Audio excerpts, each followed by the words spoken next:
Seorang perempuan diamankan Satuan Reserse Narkoba Polres Buleleng akibat kedapatan membawa dan menggunakan narkoba jenis sabu-sabu. Perempuan tersebut diamankan saat hendak pesta narkoba bersama rekannya di kamar kosnya. 3 tersangka KDM alias Dela, Lelong, dan Buyar diamankan Satuan Narkoba di wilayah kamar kos di lingkungan Tegal Sari, Kelurahan Banjar, Tegal, Singaraja. Ketiganya diamankan saat hendak pesta narkoba di rumah kos milik Dela di lingkungan Tegal Sari, Singaraja. Dari tangan ketiga tersangka ini, polisi berhasil menyita 5 paket sabu dengan berat masing-masing 0,13 gram, 0,9 gram, 0,4 gram, 0,6 gram, dan 0,5 gram. Serta 1 buah alat hisap sabu, 2 buah korek api gas, 2 tabung kaca, 1 peluncur korek, dan beberapa potong pipet. Kapolres Buleleng AKBP Suratno mengatakan jika dilihat dari bentuknya, sabu-sabu yang digunakan oleh para tersangka ini dibeli dari sindikat terputus alias melalui sistem tempel. Artinya, ketiganya mengambil pesanan barang terlarang tersebut di sebuah lokasi tanpa bertemu secara langsung dengan si penjual. Suratno juga menambahkan perempuan ini mengalami broken home sehingga terpaksa dan ikut-ikutan mengkonsumsi narkoba sehingga pendidikannya terbengkalai.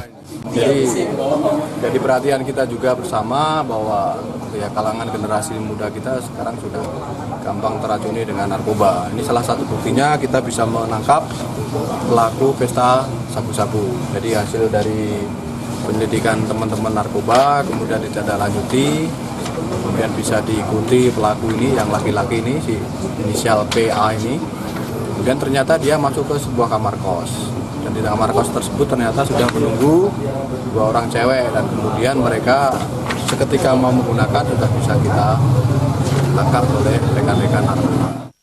Tersangka mengaku mulai mengkonsumsi narkoba jenis sabu-sabu sejak 1 bulan belakangan ini. Berawal dari coba-coba atas ajakan temannya, ia pun menjadi ketagihan. Di hadapan awak media, Dela mengaku berasal dari keluarga yang broken home. Perpisahan kedua orang tuanya itu lantas membuat dirinya menjadi frustasi. Kesempatan mengenyam pendidikan pun ia sia-siakan. Dari mana dapat barang ini, Dek? Nggak tahu, saya baru gini langsung ada barangnya. Oh, kamu diajakin atau gimana sih awalnya? Diajak Sama temennya. sama temen. Tapi kamu tahu itu narkoba? Tahu. Kenapa sih pakai itu? Alasannya pakai itu apa? Pengen tahu aja. Oh, pengen tahu. Kerjaan sekolah? Udah gini tamat SMP. Tamat SMP langsung pakai. Kira-kira berapa lama kamu pakai? Baru berapa kali? Baru 2 kali. Kini ketiganya mendekam di sel tahanan Mapores Buleleng. Mereka dijerat pasal 112 ayat 1 Undang-Undang RI nomor 35 tahun 2009 tentang narkotika dengan ancaman hukuman maksimal 12 tahun penjara. Komang Yuda, Bali TV.